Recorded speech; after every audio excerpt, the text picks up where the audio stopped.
God bless. Good day, dear friends. We are up and running. Twitter's working. For my insane health conditions, I'm feeling surprisingly sharp right now. So let's get straight into it. We are going to continue Bible study today, Wednesday, the 19th. We're going to go from verse 19 of 18 onto chapter 19. Here we go.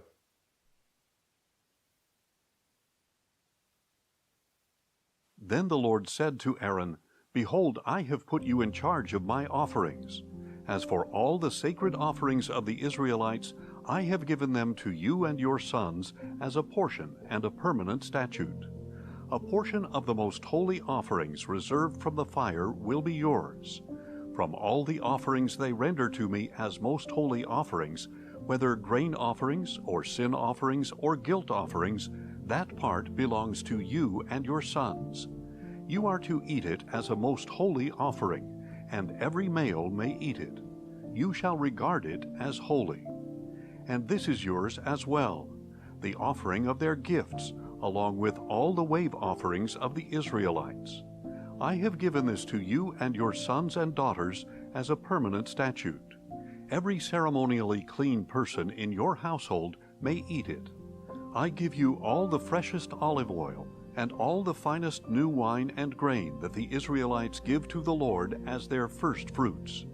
The first fruits of everything in their land that they bring to the Lord will belong to you.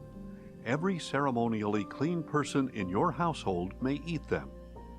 Every devoted thing in Israel belongs to you. The firstborn of every womb, whether man or beast, that is offered to the Lord belongs to you. But you must surely redeem every firstborn son and every firstborn male of unclean animals.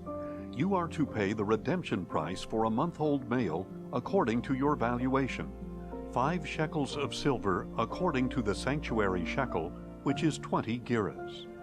But you must not redeem the firstborn of an ox, a sheep, or a goat. They are holy. You are to sprinkle their blood on the altar and burn their fat as an offering made by fire, a pleasing aroma to the Lord. And their meat belongs to you, just as the breast and right thigh of the wave offering belong to you. All the holy offerings that the Israelites present to the Lord, I give to you and to your sons and daughters as a permanent statute.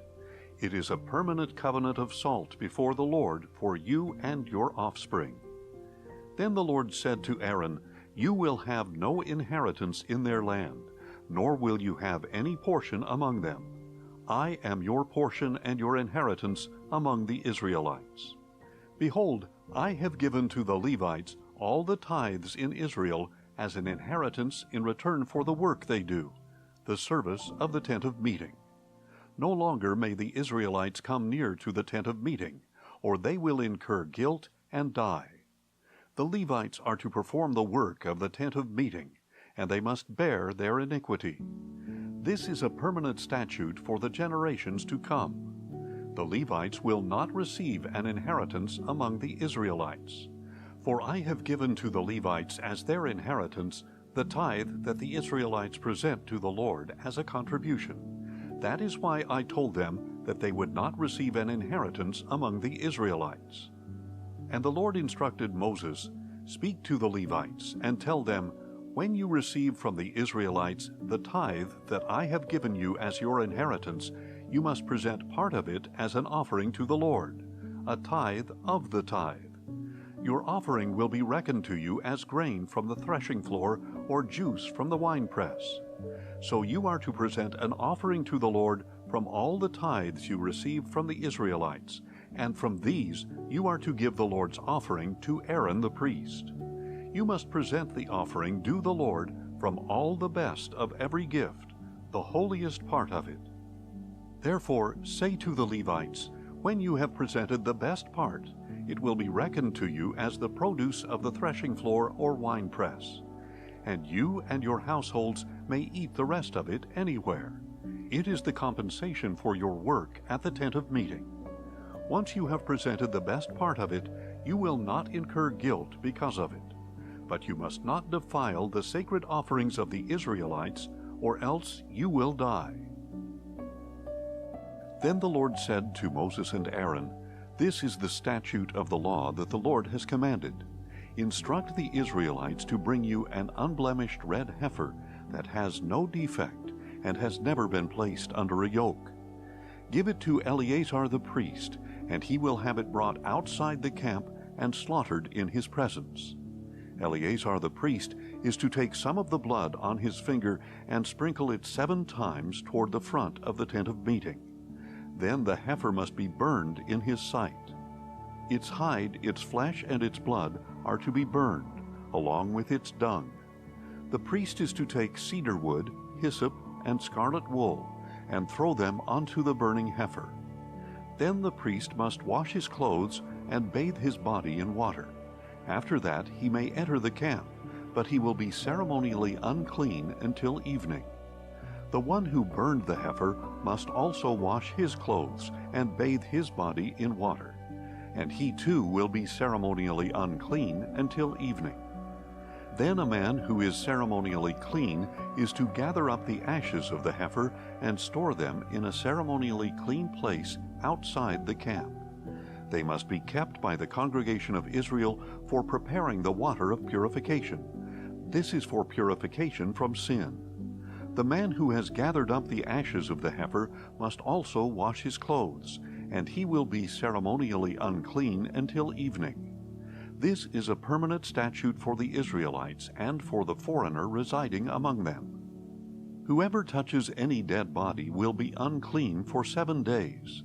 He must purify himself with the water on the 3rd day and on the 7th day. Then he will be clean. But if he does not purify himself on the 3rd and 7th days, he will not be clean. Anyone who touches a human corpse and fails to purify himself defiles the tabernacle of the Lord. That person must be cut off from Israel. He remains unclean, because the water of purification has not been sprinkled on him, and his uncleanness is still on him. This is the law when a person dies in a tent. Everyone who enters the tent and everyone already in the tent will be unclean for 7 days, and any open container without a lid fastened on it is unclean. Anyone in the open field who touches someone who has been killed by the sword or has died of natural causes, or anyone who touches a human bone or a grave, will be unclean for 7 days. For the purification of the unclean person, take some of the ashes of the burnt sin offering, put them in a jar, and pour fresh water over them. Then a man who is ceremonially clean is to take some hyssop, dip it in the water, and sprinkle the tent, all the furnishings, and the people who were there. He is also to sprinkle the one who touched a bone, a grave, or a person who has died or been slain. The man who is ceremonially clean is to sprinkle the unclean person on the 3rd day and on the 7th day. After he purifies the unclean person on the 7th day, the one being cleansed must wash his clothes and bathe in water, and that evening he will be clean. But if a person who is unclean does not purify himself, he will be cut off from the assembly, because he has defiled the sanctuary of the Lord. The water of purification has not been sprinkled on him. He is unclean. This is a permanent statute for the people. The one who sprinkles the water of purification must wash his clothes, and whoever touches the water of purification will be unclean until evening. Anything the unclean person touches will become unclean, and anyone who touches it will be unclean until evening. In the 1st month, the whole congregation of Israel entered the wilderness of Zin and stayed in Kadesh. There Miriam died and was buried. Now there was no water for the congregation, so they gathered against Moses and Aaron. The people quarreled with Moses and said, "If only we had perished with our brothers before the Lord. Why have you brought the Lord's assembly into this wilderness for us and our livestock to die here? Why have you led us up out of Egypt to bring us to this wretched place? It is not a place of grain, figs, vines, or pomegranates, and there is no water to drink." Then Moses and Aaron went from the presence of the assembly to the entrance to the tent of meeting. They fell face down, and the glory of the Lord appeared to them. And the Lord said to Moses, "Take the staff and assemble the congregation. You and your brother Aaron are to speak to the rock while they watch, and it will pour out its water. You will bring out water from the rock and provide drink for the congregation and their livestock." So Moses took the staff from the Lord's presence just as he had been commanded. Then Moses and Aaron gathered the assembly in front of the rock, and Moses said to them, "Listen now, you rebels. Must we bring you water out of this rock?" Then Moses raised his hand and struck the rock twice with his staff, so that a great amount of water gushed out, and the congregation and their livestock were able to drink. But the Lord said to Moses and Aaron, "Because you did not trust me to show my holiness in the sight of the Israelites, you will not bring this assembly into the land that I have given them." These were the waters of Meribah, where the Israelites quarreled with the Lord, and he showed his holiness among them. From Kadesh Moses sent messengers to tell the king of Edom, "This is what your brother Israel says. You know all the hardship that has befallen us, how our fathers went down to Egypt, where we lived many years. The Egyptians mistreated us and our fathers, and when we cried out to the Lord, he heard our voice, sent an angel, and brought us out of Egypt. Now look, we are in Kadesh, a city on the edge of your territory. Please let us pass through your land. We will not cut through any field or vineyard, or drink water from any well. We will stay on the king's highway.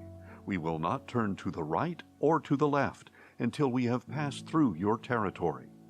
But Edom answered, "You may not travel through our land, or we will come out and confront you with the sword." "We will stay on the main road," the Israelites replied, "and if we or our herds drink your water, we will pay for it. There will be no problem, only let us pass through on foot." But Edom insisted, "You may not pass through."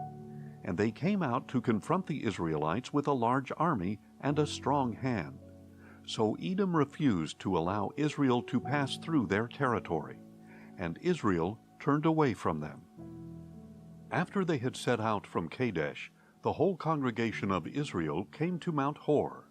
And at Mount Hor, near the border of the land of Edom, the Lord said to Moses and Aaron, "Aaron will be gathered to his people.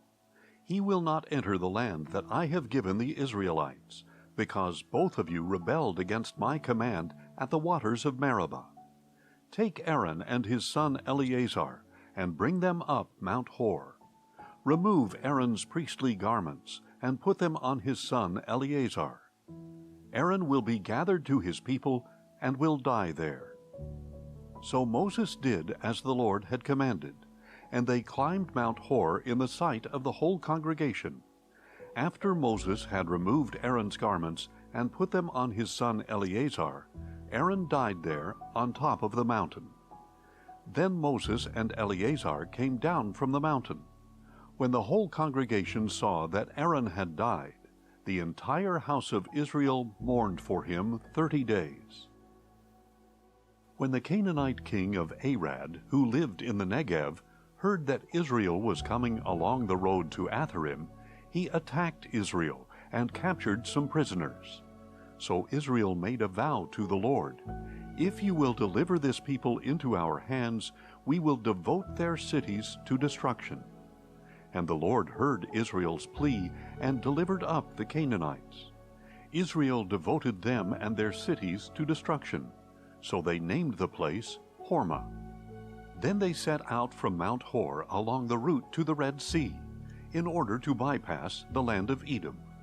But the people grew impatient on the journey, and spoke against God and against Moses. "Why have you led us up out of Egypt to die in the wilderness? There is no bread or water, and we detest this wretched food." So the Lord sent venomous snakes among the people, and many of the Israelites were bitten and died. Then the people came to Moses and said, "We have sinned by speaking against the Lord and against you. Intercede with the Lord, so he will take the snakes away from us. So Moses interceded for the people. Then the Lord said to Moses, Make a fiery serpent and mount it on a pole.